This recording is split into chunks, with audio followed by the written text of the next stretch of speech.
I stood at the edge of my property line, watching a black SUV crawl up the gravel access road that I had maintained for the past 15 years, and felt my blood pressure spike when I recognized the woman behind the wheel. Patricia Hendricks, president of the Meadowbrook Heights Homeowners Association, had that look on her face again, the one that said she was about to make my life considerably more difficult. She parked right in the middle of the road, blocking any other traffic, and stepped out wearing a cream-colored pantsuit that probably cost more than my monthly mortgage payment.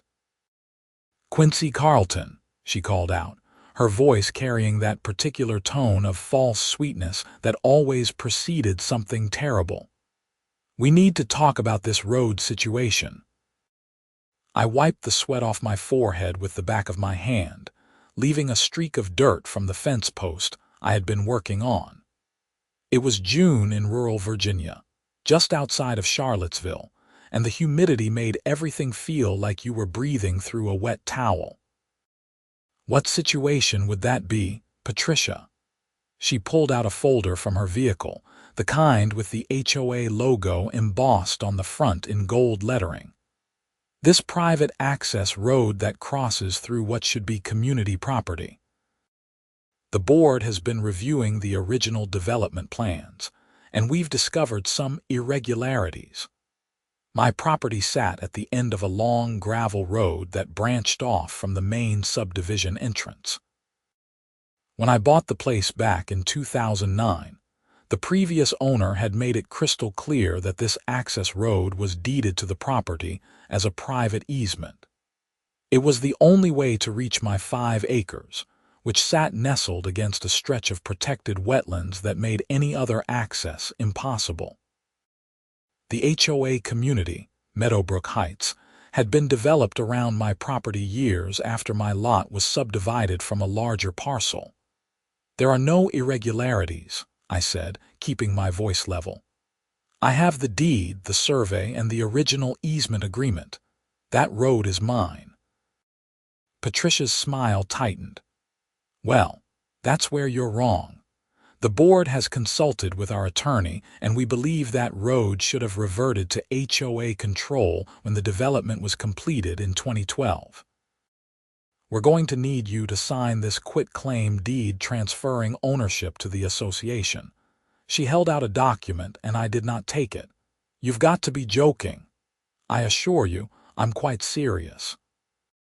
The road passes through land that was designated for common area use in the master development plan. Your easement was only temporary, pending completion of the subdivision." I had dealt with Patricia and her board before, usually over minor things like the color of my mailbox or the height of my grass near the road entrance. But this was different. This was not about compliance with architectural guidelines or landscaping standards. This was about access to my property, my home, my livelihood. "Show me where it says temporary," I said, "because I've read my deed about 50 times, and nowhere does it say anything about temporary." She pursed her lips. "The language is implied through the development covenants. You'll understand if you actually read the Master Declaration of Covenants, conditions, and restrictions that govern this community. I'm not part of your community. My property predates your development. Your access does not." She set the folder on the hood of her SUV and pulled out what looked like a survey map. "See here. This road crosses through lots that were dedicated as common area. The developer simply forgot to update the easement documentation when the final plat was recorded. We're correcting that oversight now." I stepped closer to look at the map, and my stomach sank a little. The way she had highlighted it, the road did appear to pass through an area marked as common space on the HOA plat. But I knew that my easement had been recorded first, years before the HOA even existed. Property law generally protected prior recorded interests. "I'm not signing anything," I said. "If you have a legal claim, take it to court." Her expression hardened, the fake pleasantness evaporating. Don't make this difficult, Quincy. The board has already voted unanimously to pursue this matter. We can do this the easy way, with you cooperating and signing over the road in exchange for a permanent easement under HOA control, or we can do this the hard way. Your choice. What's the difference? Either way, you get control of my road. The difference is that if we go to court and win, you'll be responsible for all our legal fees plus your own. And we'll have the right to set rules for road usage, including requiring you to pay for maintenance and improvements. If you cooperate now, we'll grandfather in your current access rights with no additional fees. I laughed, though there was no humor in it. You mean you'll let me keep using the road I already own? How generous. The answer is no. Patricia collected her papers with sharp, angry movements. Fine. Expect to hear from our attorney. And in the meantime, the board is implementing new rules for common area usage. That includes limiting vehicle traffic on this road to residents with proper HOA authorization.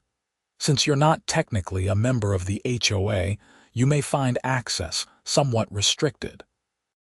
You can't block my access. That's illegal. We're not blocking anything. We're simply managing our common areas as we're authorized to do under Virginia law. Have a good day, Quincy. She drove away, leaving a cloud of dust that settled over me and my half-finished fence. I stood there for a long moment, processing what had just happened. This was not an idle threat. Patricia Hendricks did not make idle threats. She was the kind of person who reported her neighbors for having their trash cans visible from the street and filed complaints about children's chalk drawings on sidewalks. If she said the HOA was coming after my road, they were coming after my road. I pulled out my phone and called my real estate attorney, a guy named Marcus Webb, who had handled my property closing years ago. He did not answer, so I left a message explaining the situation and asking him to call me back as soon as possible. Then I went inside to dig out my property documents from the fire safe in my office. The deed was straightforward enough. It described my 5-acre parcel and included an appurtenant easement for ingress and egress over a described strip of land measuring 30 feet wide and approximately quarter-mile long, connecting my property to Meadowbrook Heights Drive, the main subdivision road. The easement had been created in 1998 when the original farmland was subdivided. My lot had been carved out first, and the easement was necessary because my parcel ended up landlocked otherwise. I pulled up the county's online property records and started looking at the recording dates. My easement was recorded in November 1998. The HOA's master declaration was recorded in July 2007. The final plat for Meadowbrook Heights was recorded in phases, with the last section completed in January 2012. By any reasonable interpretation, my easement had priority. It existed nearly a decade before the HOA was even formed, but Patricia had sounded confident, and that worried me. She must have found something in the documents that she thought gave the HOA a claim. I needed to find out what that was before this went any further. Marcus called me back around 7 that evening. I explained everything that had happened, reading him the relevant portions of my deed and describing Patricia's claims about common areas. "That's an interesting theory they have," Marcus said, and I could hear him typing on his keyboard. "But unless there's something really unusual in the development documents, prior recorded easements generally take precedence.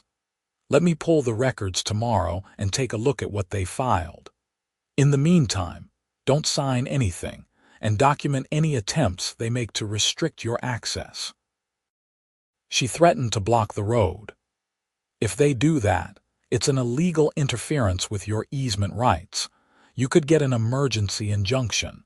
But let's hope it doesn't come to that. Give me a day or two to research this, and I'll get back to you with a strategy." I spent the next 2 days in a state of low-grade anxiety, jumping every time a vehicle came down the road, expecting to see a gate or a barricade. But nothing happened. The road remained open, and I came and went as normal. I started to think maybe Patricia had been bluffing, trying to intimidate me into signing over my rights without a fight. Then on Friday afternoon, I came home from a supply run to find a brand new chain-link gate installed across the road, about 100 feet from where it connected to Meadowbrook Heights Drive. There was a digital keypad lock on it, and a sign that read, HOA members only, authorized access required. My hands tightened on the steering wheel as I parked and got out to examine the gate. It was professionally installed, with concrete footings and proper posts. They had not messed around. This was a permanent structure, and it completely blocked the only road to my house. I tried the gate, confirming it was locked. Then I took pictures from every angle, including close-ups of the lock and the sign. My phone rang while I was documenting everything, and I answered without checking the caller ID. Mr. Carlton. This is Brenda from the Meadowbrook Heights HOA Management Company. I'm calling to inform you that the board has implemented new security measures for common area access. If you'd like to request an access code for the new gate, you'll need to fill out an application and submit it along with the required fees. What fees? There's a one-time gate access fee of $500, plus a monthly maintenance fee of $75. The application is available on our website. You've got to be kidding me. You can't charge me to use my own easement. The gate is on HOA property, sir. We're not restricting your easement, just managing access to our common areas. You're welcome to submit an application and the board will review it at the next meeting. When is the next meeting? 3 weeks from Tuesday. I need access now. I live here. I understand your frustration, sir, but these are the procedures we have to follow. I can email you the application if you'd like. I hung up on her and immediately called Marcus. This time he answered right away and I explained about the gate. That's tortious interference at minimum, he said. Possibly criminal trespass depending on where exactly they installed it. Can you send me those photos? I sent them while we were still on the phone. What do? I can't get to my house. Is there any other way in, even just for tonight? No, it's wetlands on 3 sides. The road is the only access. Okay, we're filing for an emergency temporary restraining order first thing Monday morning. In the meantime, do you have somewhere you can stay? I need to get home, Marcus. I have animals to feed, work to do. I can't just abandon my property because some power-hungry HOA president decided to play games. Can you climb over the gate? I looked at it. The chain link was about 6 feet high with a top rail. Yeah, but my truck can't. Then here's what you do. Get yourself and anything essential over that gate tonight. Document everything. If anyone tries to stop you or threatens you, call the police immediately. Don't damage the gate, don't get into any confrontations. Just get home and sit tight.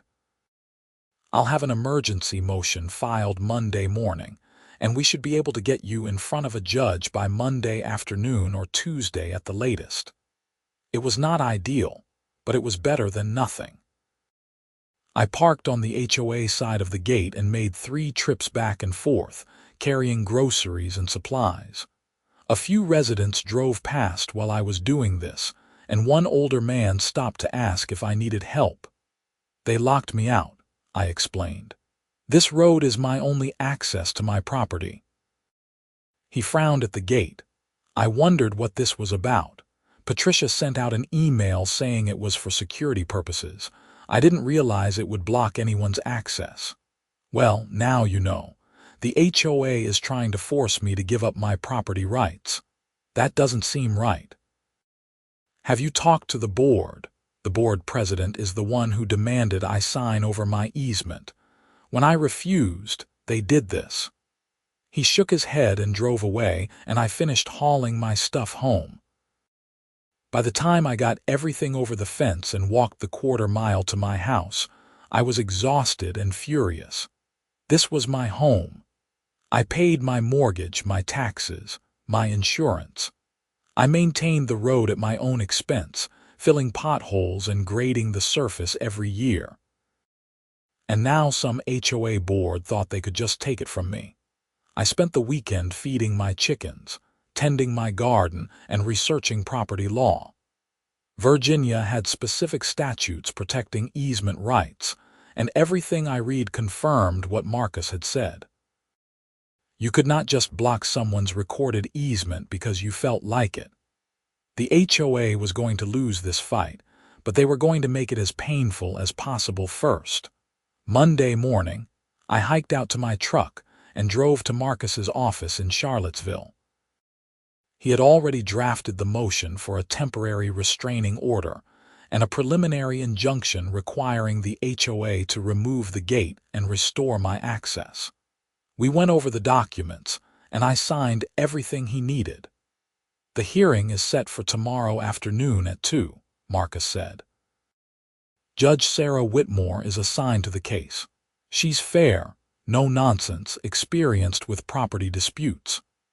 The HOA will have their attorney there, and they'll argue that the gate is on their property, and they have the right to control access to common areas.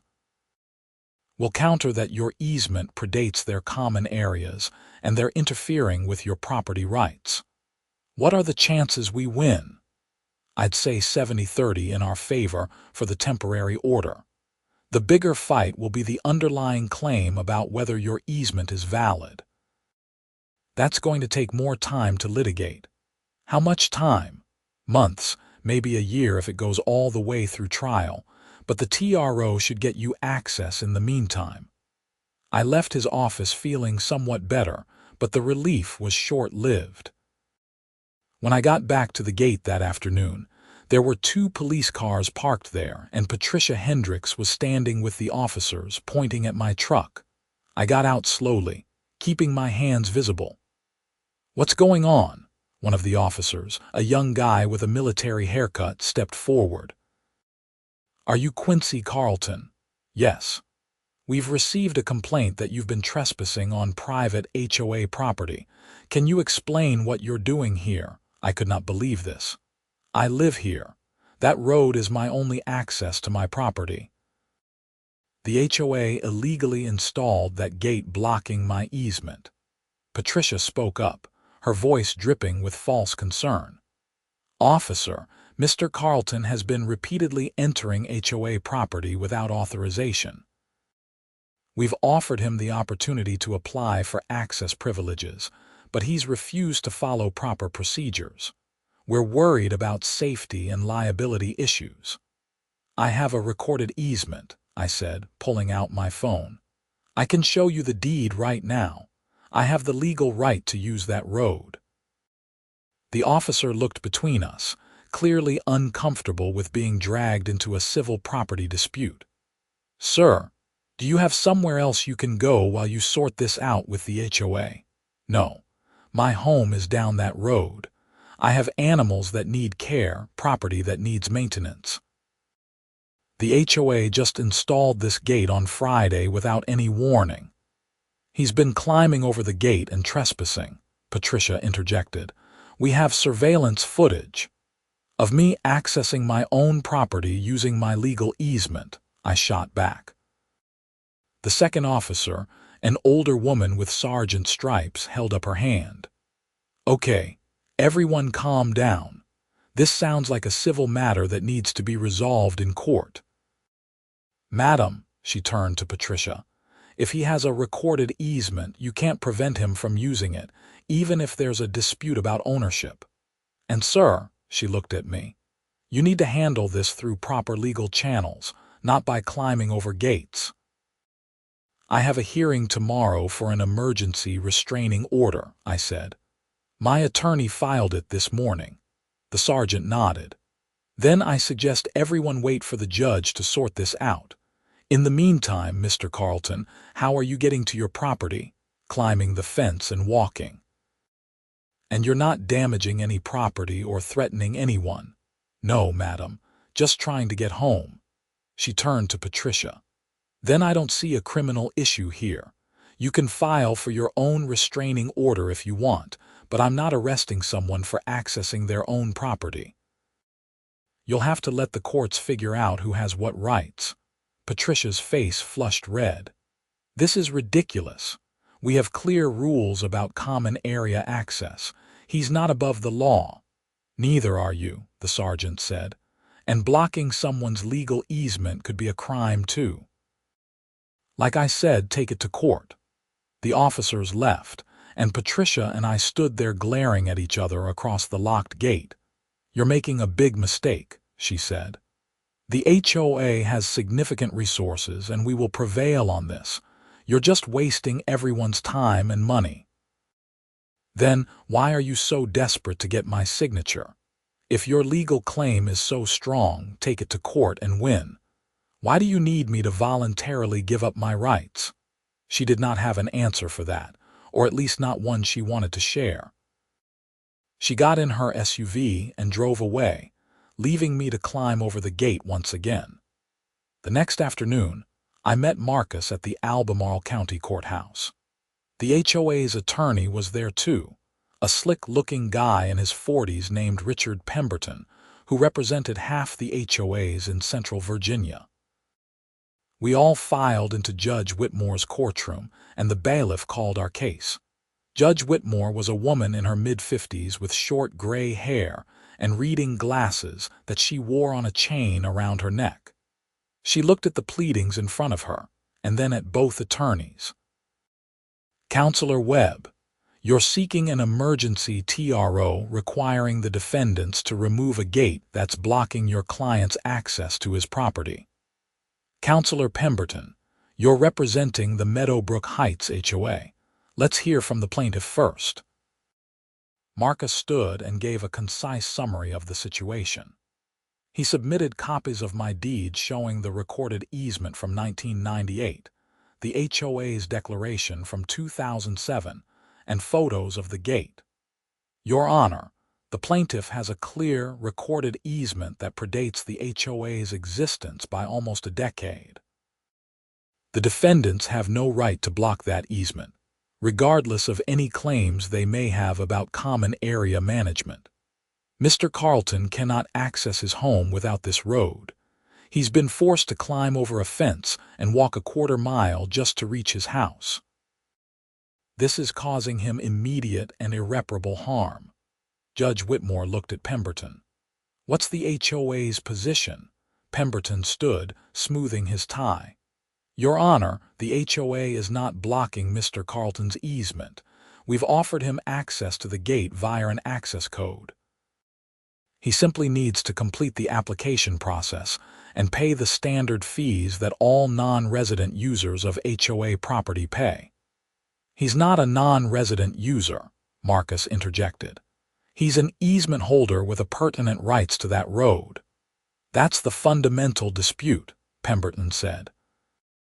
The HOA contends that the easement described in Mr. Carlton's deed was temporary in nature and should have terminated when the subdivision development was completed. The road now crosses through designated common areas that are owned collectively by the HOA members. The association has the right and responsibility to manage those common areas, including controlling access and charging appropriate fees. Judge Whitmore put her glasses on and read through the deed. Where does it say the easement is temporary? It's implied through the overall development scheme, Your Honor.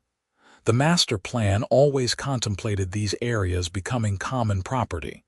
Mr. Carlton's easement was granted before that plan was finalized. But it was recorded, the judge said, in 1998. Your client's declaration wasn't recorded until 2007.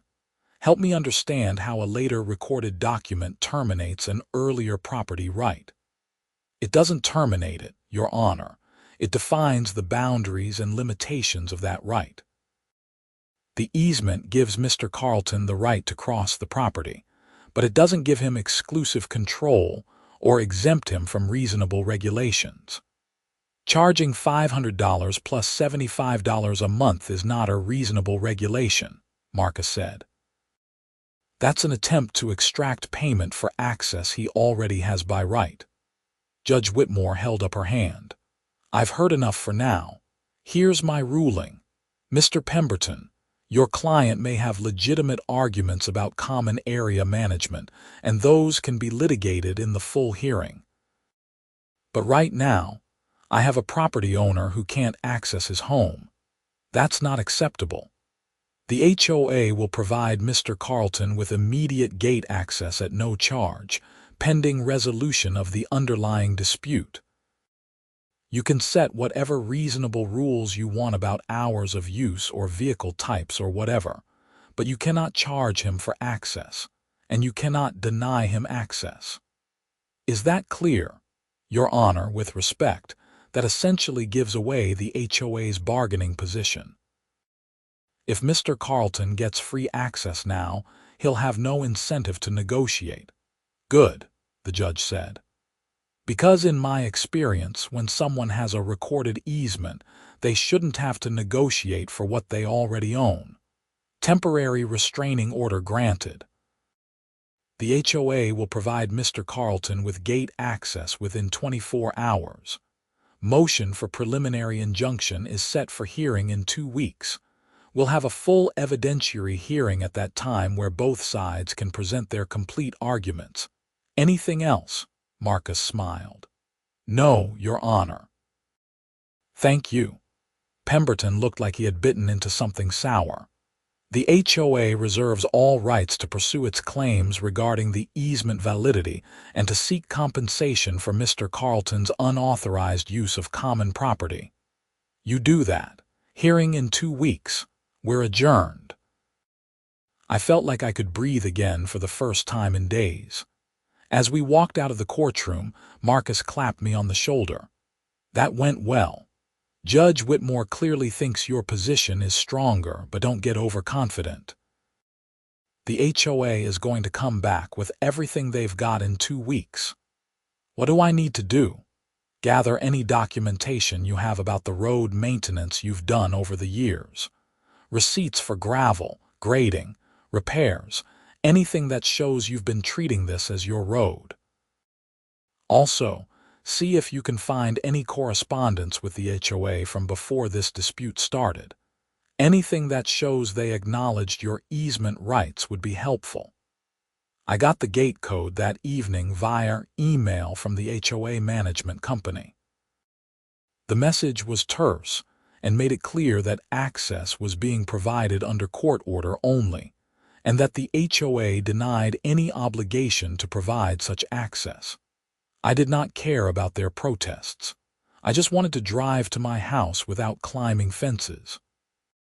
For the next 2 weeks, I dug through 15 years of property records.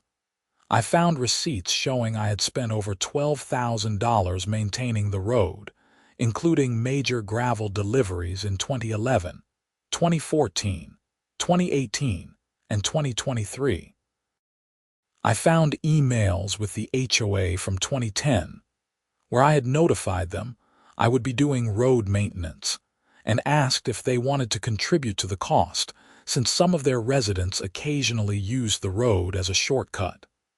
They had declined, acknowledging in writing that it was my private road. That email was going to be very useful. I also found the original correspondence from when I bought the property. The seller had explained that the easement was created when his family subdivided their farm, and that my lot had been intentionally carved out before the rest of the land was sold to the developer. The easement was not an afterthought or a temporary accommodation. It was a fundamental part of how my property was configured. The preliminary injunction hearing was more formal than the TRO hearing. Both sides had multiple witnesses, exhibits, and lengthy arguments. Pemberton brought in a land use expert who testified about development patterns and how easements were typically handled in subdivisions. Marcus brought in a title attorney who testified about the priority of recorded documents and the rights of easement holders.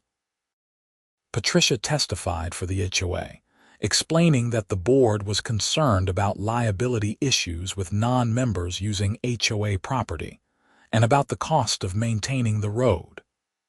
Mr. Carlton uses that road every day, along with his visitors and delivery trucks. The wear and tear is significant, and the HOA has to pay for maintenance out of our members' dues. It's not fair to ask our homeowners to subsidize his access. Marcus cross-examined her. Mrs. Hendricks, isn't it true that Mr. Carlton has maintained this road at his own expense for the past 15 years? He's done some maintenance, but the road runs through HOA property. And isn't it true that the HOA has never contributed a single dollar to road maintenance? We don't have an obligation to maintain roads that aren't part of the subdivision proper. But you want to charge Mr. Carlton for access to a road he's been maintaining himself.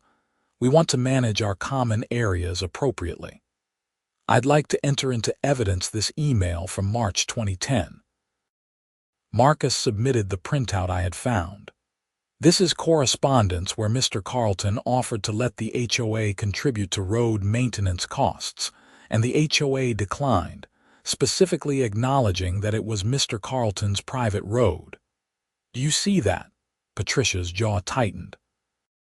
I wasn't on the board in 2010. I can't speak to what previous board members said. But the HOA's position has changed, hasn't it? When it was convenient, you acknowledged his road rights. Now that you want control of that access, suddenly you claim the easement doesn't exist.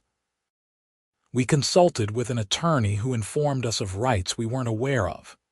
Rights to property that isn't yours. Objection. Argumentative, Pemberton said. Sustained, Judge Whitmore said. Move on, Mr. Webb. I testified about buying the property, maintaining the road, and my interactions with Patricia. When Pemberton cross-examined me, he focused on trying to establish that I used HOA amenities or benefited from the subdivision's existence.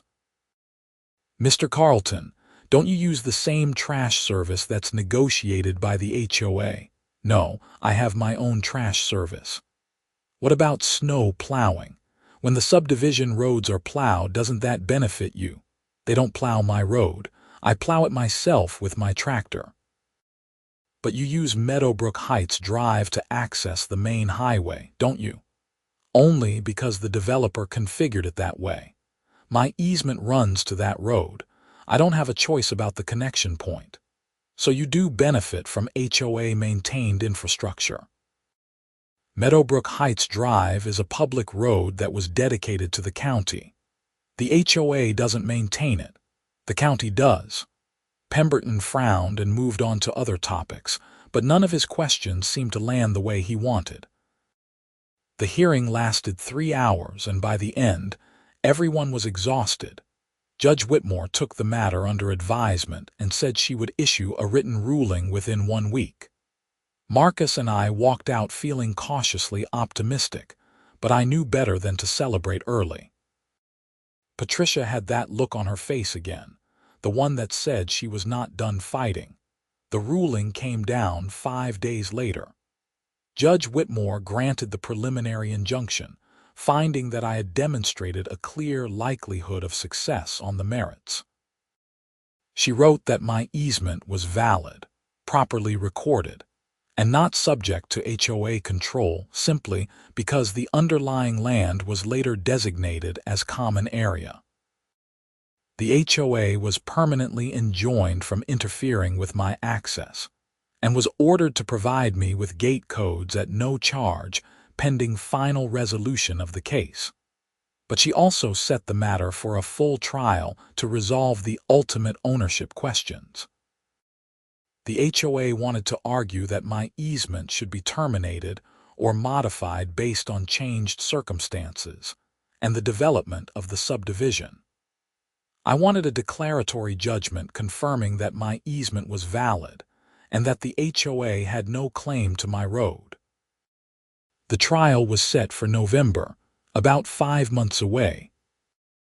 In the meantime, Marcus filed a counterclaim seeking damages for the HOA's interference with my property rights, including compensation for my attorney's fees, the lost use of my property during the days I was locked out, and punitive damages for what we argued was willful and malicious conduct. Patricia did not take the preliminary ruling well. Within a week, I started receiving violation notices for every imaginable infraction. My grass was supposedly too tall near the road entrance, even though that was my private property and not subject to HOA rules. My mailbox was the wrong color. I had unauthorized structures visible from the road, referring to a tool shed that had been there for a decade. Each violation came with a warning that I could be fined $50 per day if I didn't comply.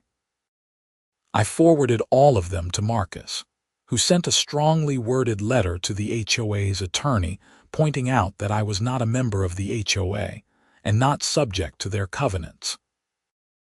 The violation notices stopped for about 2 weeks, then resumed with a new theory. Even though I was not a member, my property was visible from HOA property, and therefore I was creating a nuisance that affected property values. "This is harassment," Marcus said when I showed him the latest batch.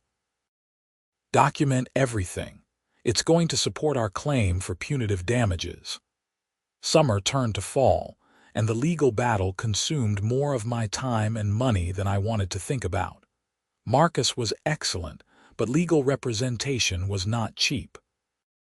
I had already spent close to $15,000 on attorney's fees, and the trial had not even started yet.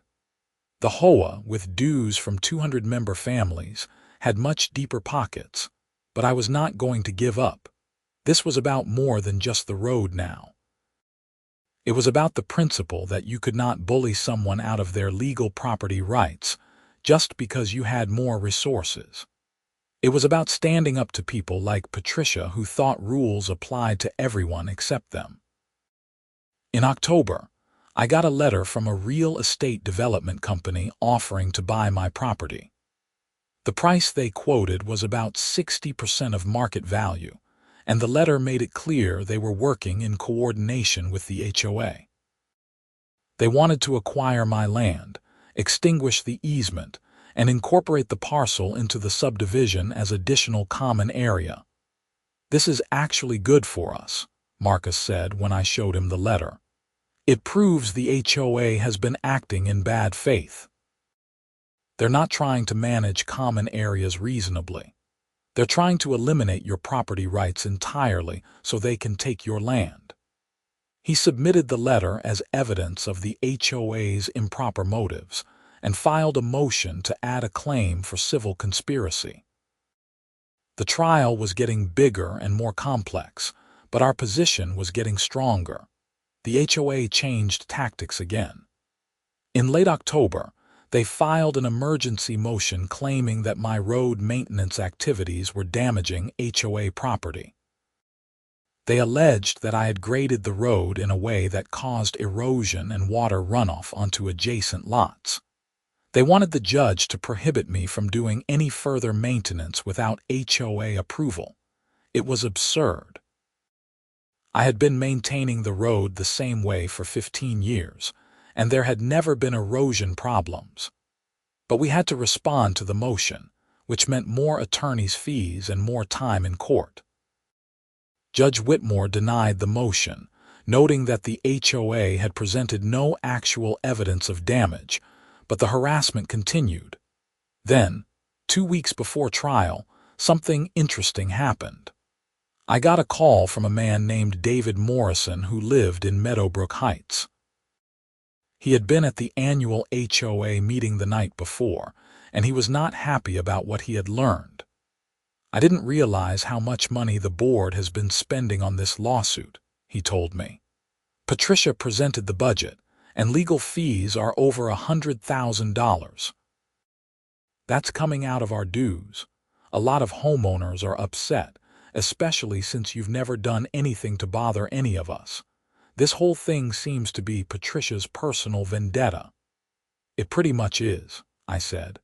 "I refused to sign over my easement, and she's been making my life hell ever since." "Well, there's a group of us who are going to vote her out at the next election, but that's not for another year. In the meantime, I wanted you to know that not all of us support what the board is doing, and I'm willing to testify at your trial if it would help." Marcus was thrilled when I told him about David's call. A homeowner willing to testify that the board is acting beyond their authority and wasting money on a frivolous lawsuit. That's fantastic. It shows this isn't about legitimate HOA governance. It's about Patricia's personal agenda.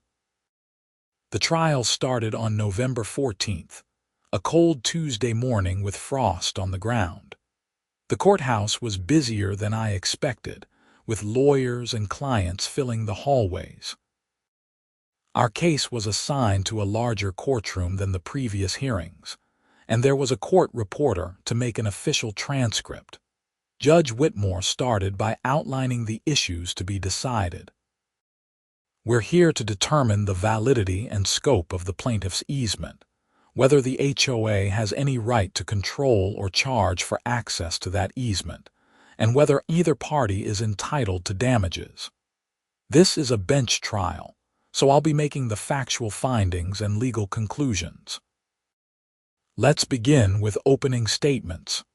Marcus went first, laying out our case clearly and methodically. He explained the history of the property, the creation of the easement before the HOA existed, my years of maintaining the road at my own expense, and the HOA's sudden reversal of position once Patricia took over as president. "This case is about property rights, Your Honor. Mr. Carlton has a valid, recorded easement that gives him the right to access his land. The HOA is trying to take that right away, not because they have any legal claim to it, but because their president wants control. The evidence will show that this lawsuit is motivated by personal animosity and a desire to force Mr. Carlton to surrender his property rights under duress." Pemberton's opening was more technical, focusing on property law concepts and arguing that easements could be modified by changed circumstances. "Your Honor, the landscape has literally changed since 1998. What was once a rural farm road is now part of a managed residential community. The law recognizes that easements are not unlimited. They must be exercised reasonably and in a manner consistent with the surrounding development. The HOA is not trying to eliminate Mr. Carlton's access. We're simply asking the court to recognize that the association has the right to manage its common areas, including setting reasonable rules and fees for usage." The first witness was a surveyor who had prepared an updated survey of my property and the easement.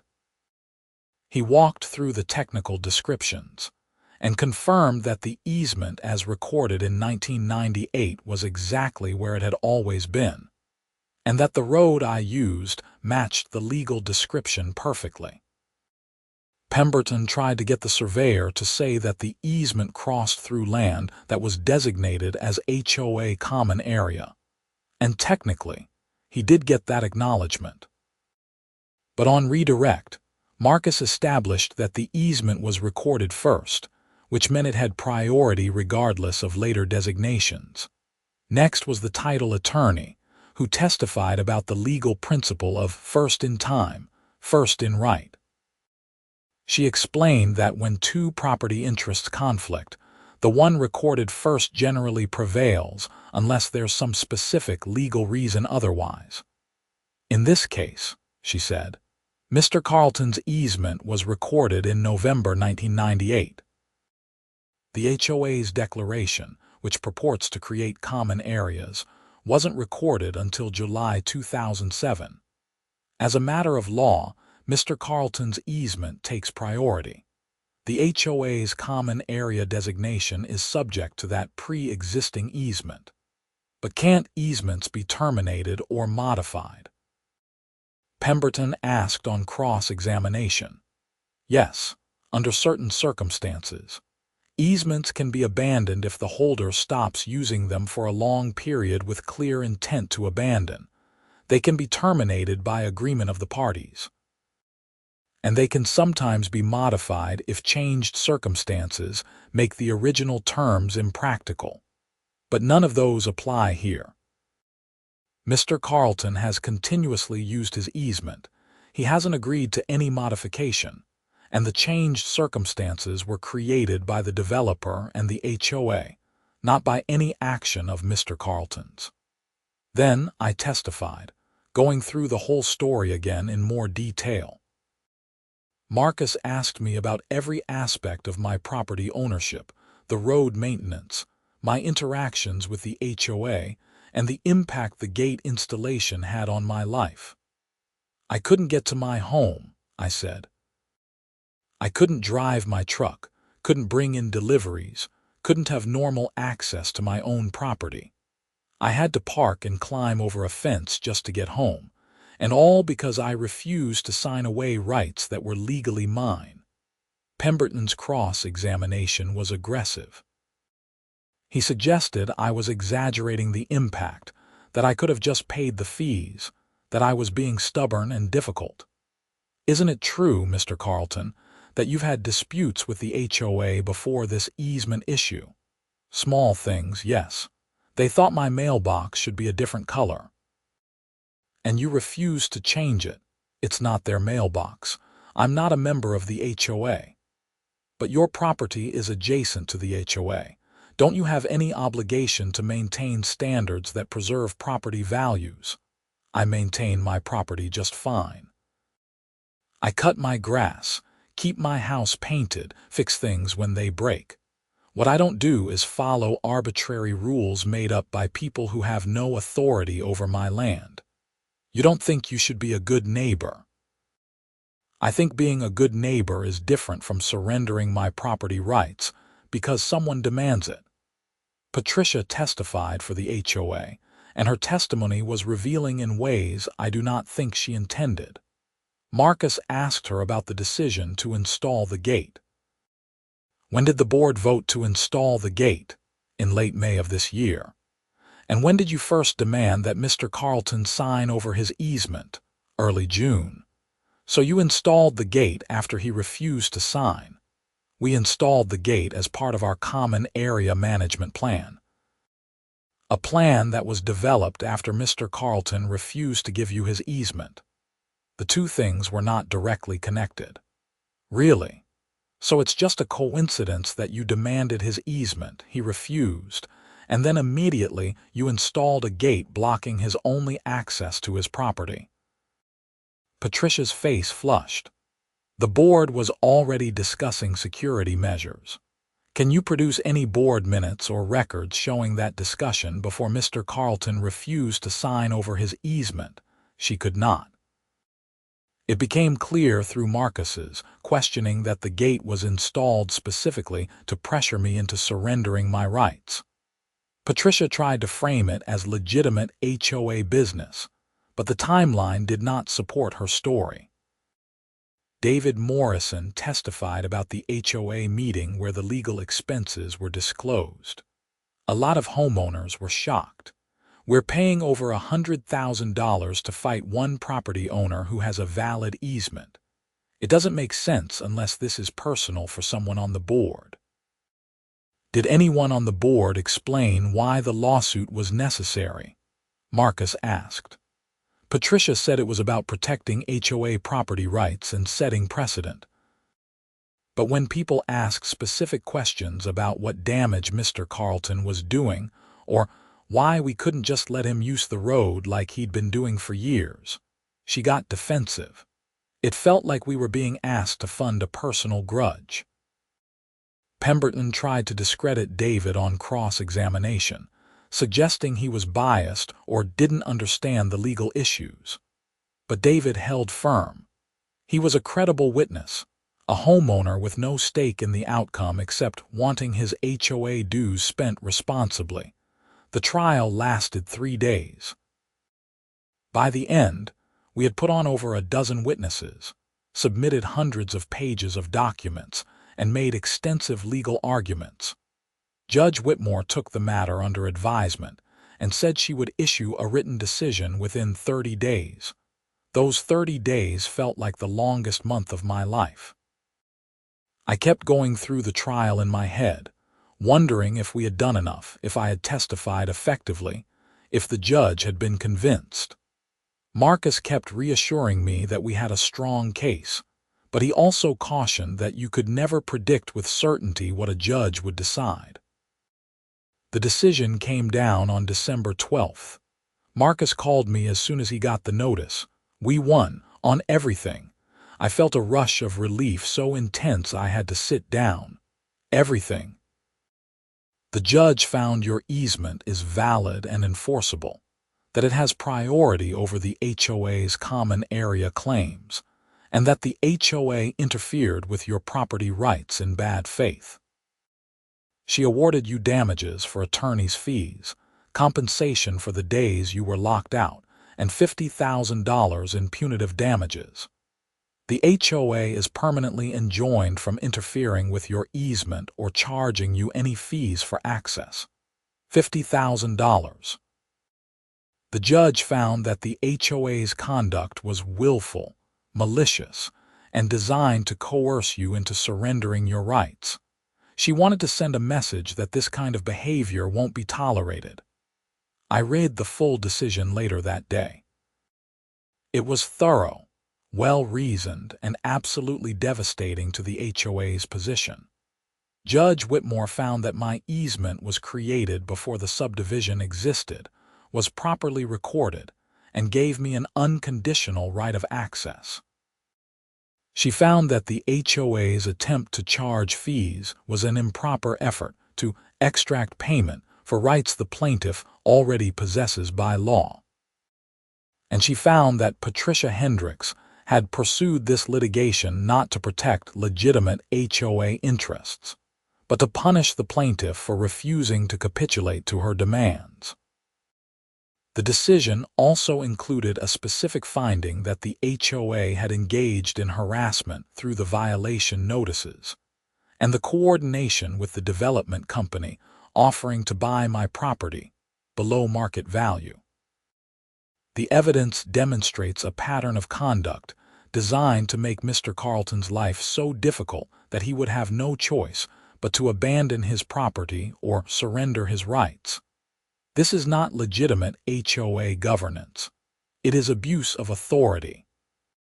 The punitive damages award was based on Judge Whitmore's finding that the HOA leadership knew or should have known that their legal position was without merit, yet proceeded anyway at great expense to the HOA members in order to satisfy personal animosity. She specifically criticized Patricia for wasting homeowner funds on a frivolous lawsuit motivated by personal vendetta rather than any legitimate organizational purpose. Marcus explained that the HOA could appeal, but he thought it was unlikely. Judge Whitmore's factual findings are very detailed and well supported by the evidence. An appeals court would give those findings a lot of deference, and frankly, after spending over $100,000 on a losing case, I doubt the homeowners want to throw good money after bad. Especially now that they know Patricia was acting for personal reasons. He was right. The HOA did not appeal. Instead, 2 weeks after the decision came down, I got a letter from a new HOA president, a man named Tom Schneider who had been part of the group David Morrison organized. The letter apologized for the previous board's actions, acknowledged my easement rights, and promised that the HOA would not interfere with my access in any way going forward. They also included a check for the damages award. Patricia Hendricks resigned from the board the same day the decision was issued. According to David, who called to fill me in, There had been an emergency homeowner meeting where dozens of residents showed up demanding answers about how the board could have spent so much money on such a bad case. Patricia tried to defend herself, but when people read the judge's findings about personal vendetta and abuse of authority, the mood turned ugly. She resigned rather than face a recall vote. I heard later that several homeowners were considering a lawsuit against Patricia personally to recover some of the money the HOA had wasted. I did not know if anything came of that, and frankly, I did not care. I had my access, my rights were confirmed, and I could move on with my life. The check from the HOA more than covered my attorney's fees, and I used the excess to do some long overdue improvements to my property. I fixed the chicken coop that had been needing repairs, replaced some fencing, and bought a new tractor to replace my 15-year-old one that was constantly breaking down. More importantly, I could drive to my house without stress or anxiety. The gate code worked, the HOA left me alone, and life returned to normal. I still saw Patricia occasionally, driving past on the main subdivision road. She never acknowledged me, never waved, just stared straight ahead like I did not exist. That was fine with me. Spring came around, and I was working on planting a new garden section when a car pulled up. It was David Morrison and his wife, along with another couple I recognized from the subdivision. "Hope we're not intruding," David said. "We just wanted to come by and say thank you." "Thank me for what?" "For standing up to Patricia. For fighting back when she tried to bully you. A lot of people in the HOA were unhappy with how things were run, but everyone was too scared to push back. You showed us it was possible.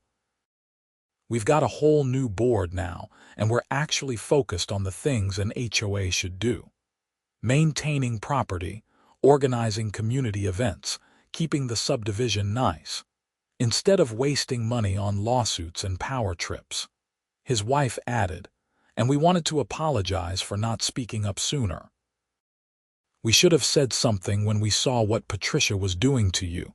We feel bad that you had to go through all that alone." "I appreciate that," I said, "and I'm glad things are better now."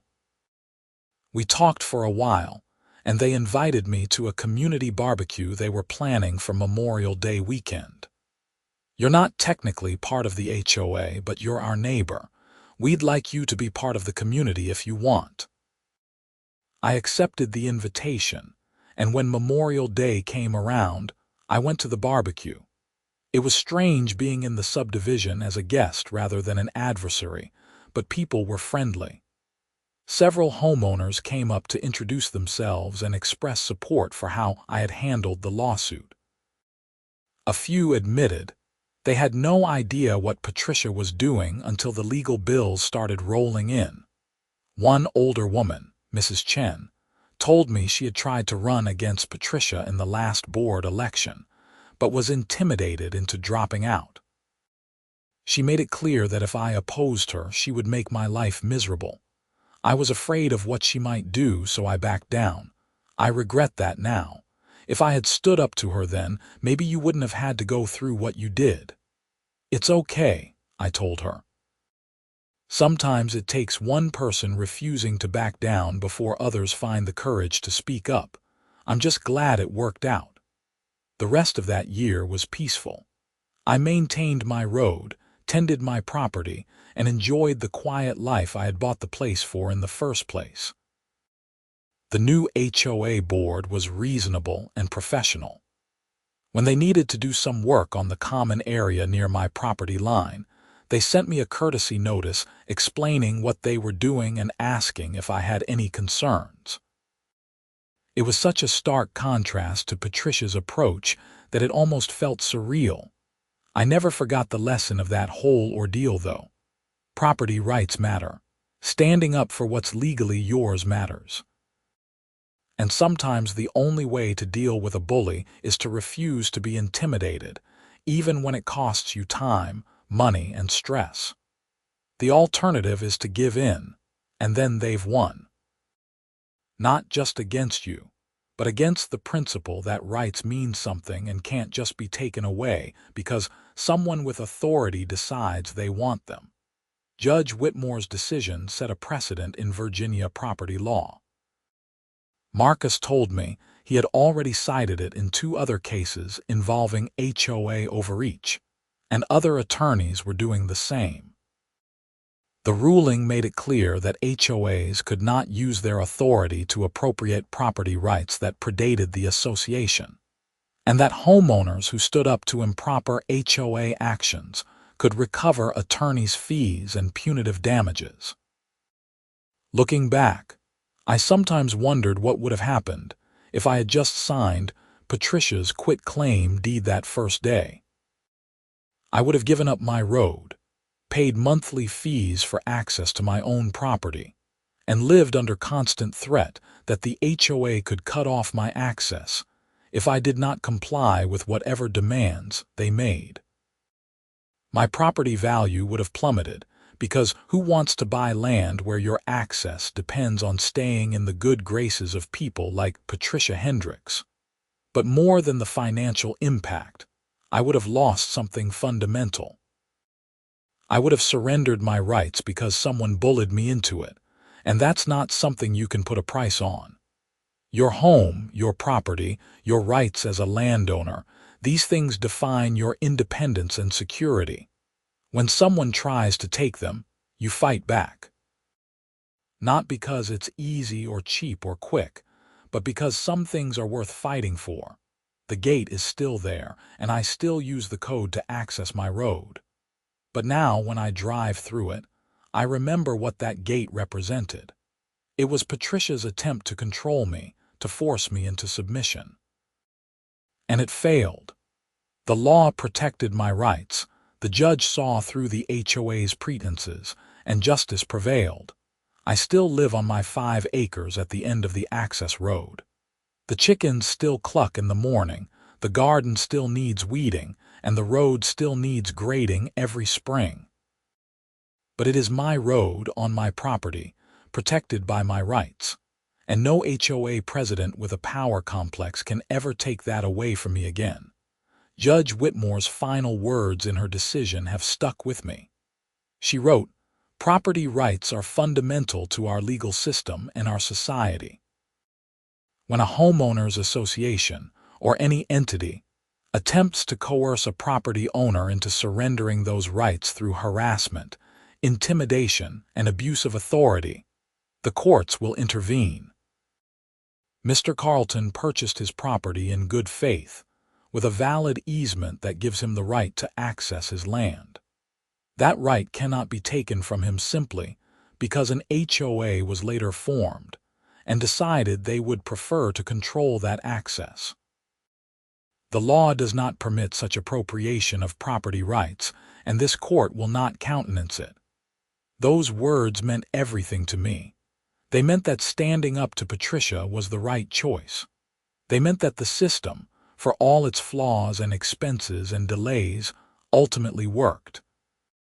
They meant that individual property owners have protections against institutional bullying, even when the institution has more money and resources. I framed a copy of Judge Whitmore's decision and hung it in my office, not as a trophy, but as a reminder. A reminder that rights are only as strong as your willingness to defend them. A reminder that doing the right thing is often difficult, but always worthwhile. And a reminder that even when you're facing an organization with 200 members and unlimited legal resources, sometimes one person standing on principle can prevail. The story could have ended differently. I could have lost the case, exhausted my savings on attorney's fees, and been forced to sell my property. Patricia could have won, and the precedent would have encouraged other HOAs to engage in similar tactics. But that's not what happened. I won. Justice prevailed. And somewhere in Virginia, there's an HOA president who learned that bullying property owners has consequences. I see David Morrison and the other neighbors regularly now. The subdivision has become a real community, rather than Patricia's personal fiefdom. People help each other. The board operates transparently, and the focus is on making Meadowbrook Heights a nice place to live rather than a monument to one person's need for control. Tom Schneider, the new HOA president, has done a good job. He reached out to me a few months after taking over and asked if I wanted to be involved in any community activities, even though I was not technically a member. I declined the formal involvement, but said I was happy to be a good neighbor and help out when needed.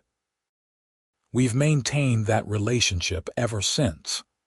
When the subdivision organized a community yard sale, I participated. When they needed someone with a tractor to help with a drainage project, I volunteered my time. That's what community is supposed to be.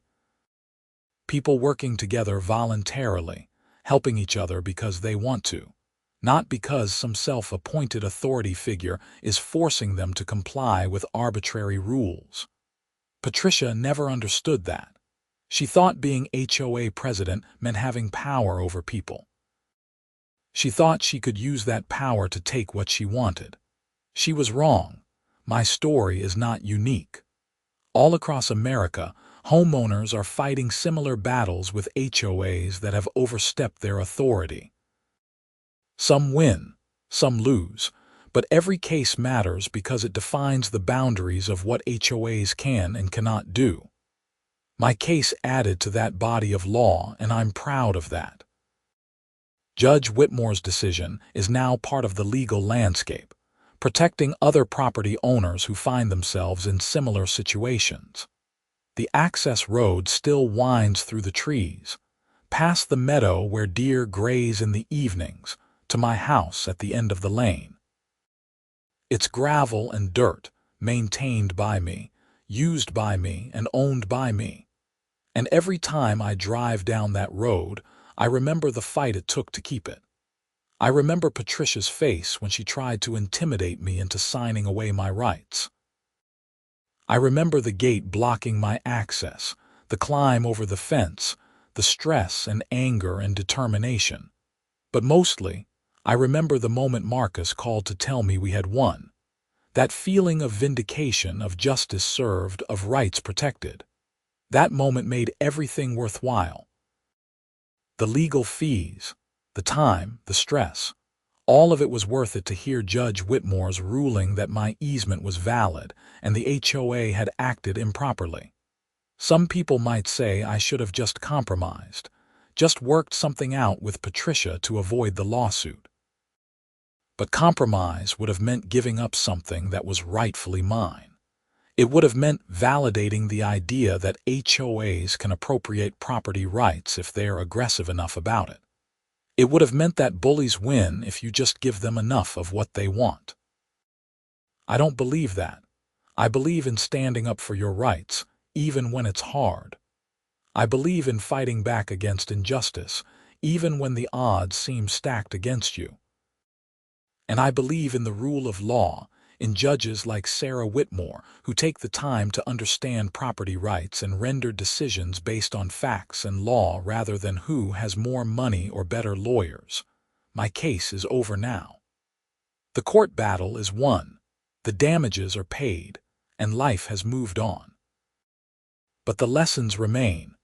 Property rights matter, standing up to bullies matters, and sometimes when you refuse to back down from what's right, you win more than just your own case.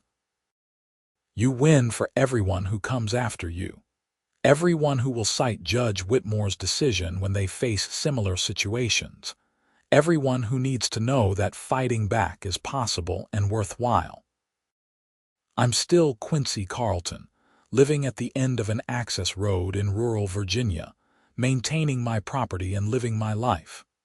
But I'm also the guy who beat the HOA, who stood up to Patricia Hendricks and won.